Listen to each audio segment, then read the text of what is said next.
the identity of who you think you are.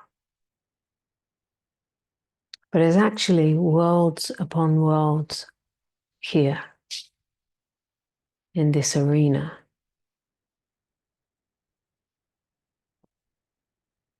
There are worlds upon worlds. And if you can't match up with them, if you can't resonate with them,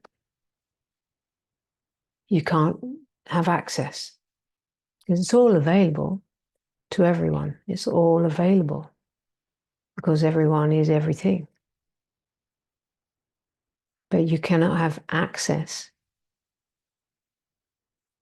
if you are weighed down with the habitual sense of a self.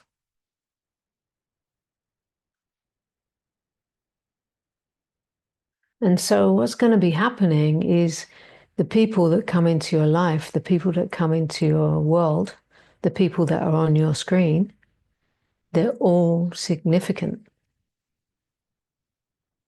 They're there because you put them there. They're there because you attracted them. You're like a magnet, attracting exactly the reflections of all parts of yourself. But you start thinking that it's like them. And you don't recognize those parts of yourself in your own consciousness. So they keep coming. You try to get rid of them, but they keep coming. Keep coming back.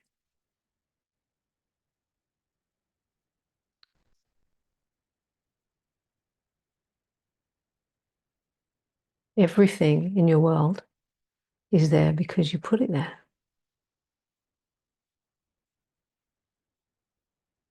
And if you're on this path, whatever you want to call it, or walking this way, or giving your life, you've already realized that you're giving your life to a greater intention to undo the false sense of self, the ego.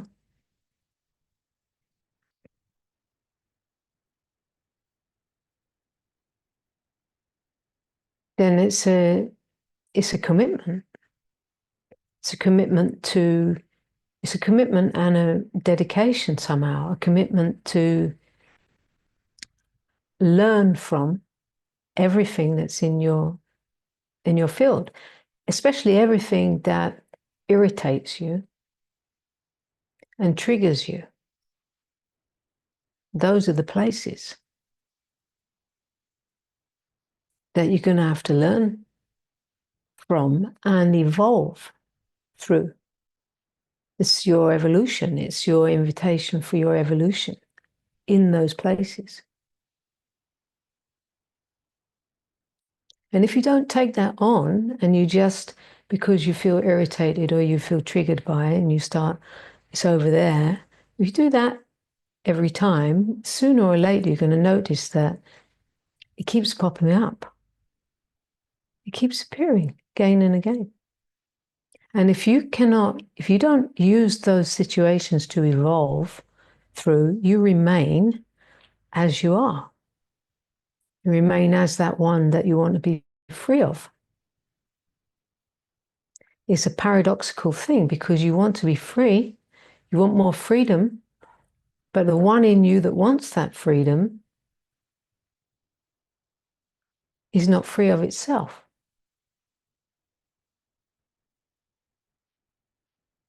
So every situation, every trigger, every irritation, any of it that comes is the opportunity to evolve.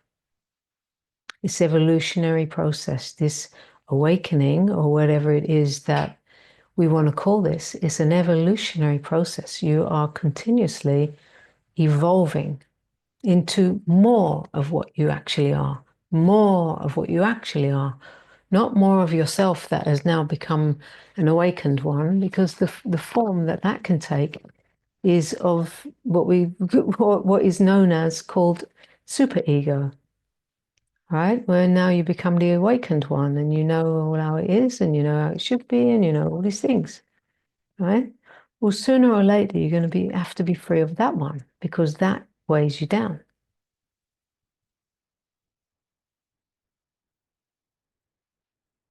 And it's just going to, you bring the reflection. You always bring the reflection.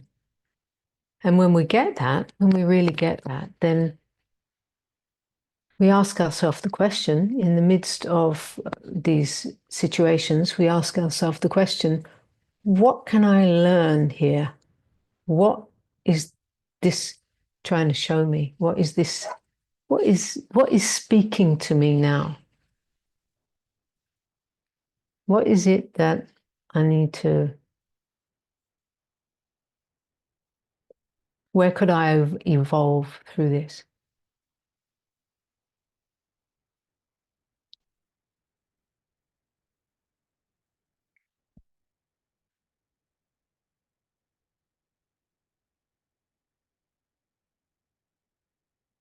And this will keep on coming. It doesn't go away.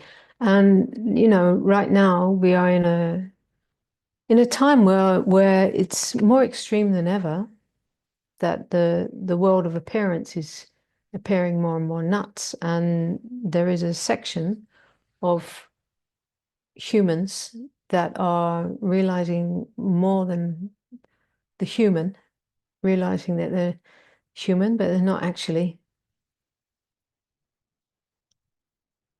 just that, you know.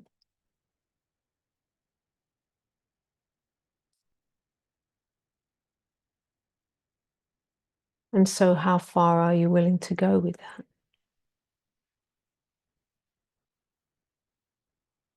If you really want freedom, are you willing to be free of yourself, your weighted down self? And you're going to find the answer to that within resistances.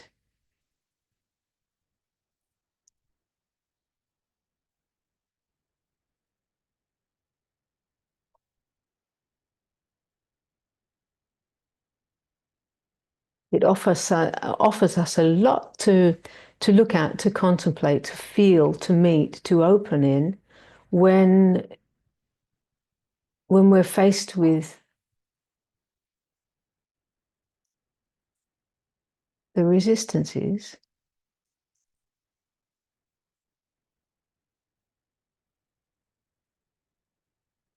Because we get to see really what we're all about, you know. Will you hold on to your thing? Or, you know, the basic question is, do you want to be free or do you want to be right? You know, and what would it take in that moment? What would it take from you to free yourself?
So it's not always comfortable, is it?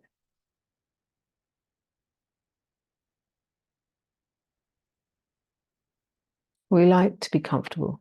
We like to stay comfortable. But it's not always comfortable, is it? And sooner or later, we're going to have to be able to find a place in us that is comfortable in the discomfort, at home in the discomfort, in the midst of any kind of triggering or irritation or stuff like that. What part of you is not irritated?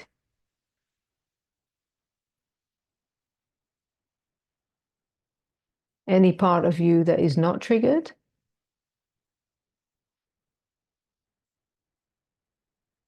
Can this be the space for all that is now triggered and now processing? Can you do you become the irritation? Do you now identify with the irritation? I'm so irritated. Do you become all that's triggered? Or do you know yourself enough that no matter what is being triggered, no matter what is being touched, you're still here. You're still here. You're here, you know.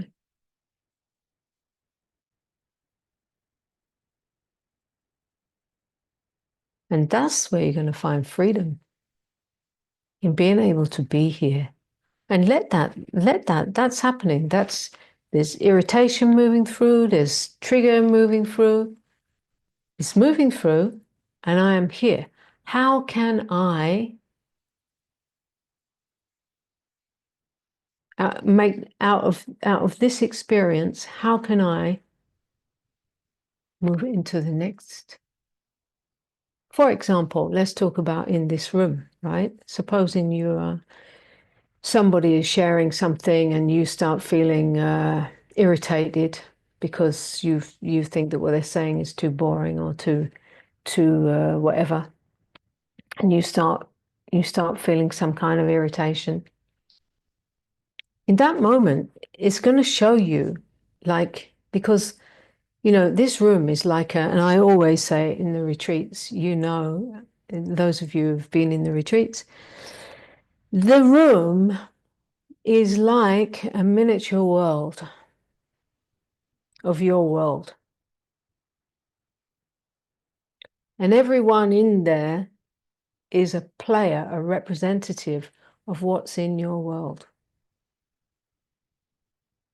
Right? So your bigger world, your world in the retreats, and same in this room, right? There's a representative of all the aspects that play out in your world, right? And someone's playing the part of one or the other. They're all faces of the one. It's all provided. It is all provided. Nothing is missing, right? So the one thing that when we come together in retreats and we come together in this room, everyone who comes has come with the same intention. They wouldn't be coming, and they wouldn't be signing up, and they wouldn't be paying, and they wouldn't be showing up if they haven't come with that intention to search for freedom, to search for truth, and to grow. They all come with the same, and that is the collective agreement. That is one and the same, right? Now, there might be differences in life experience and this and that and that and that. Doesn't matter. It's all one intention. And then in that, we meet. That's the meeting. That's the meeting in truth, right? So when things are playing out, and you'll see it loud and clear in the retreats, always.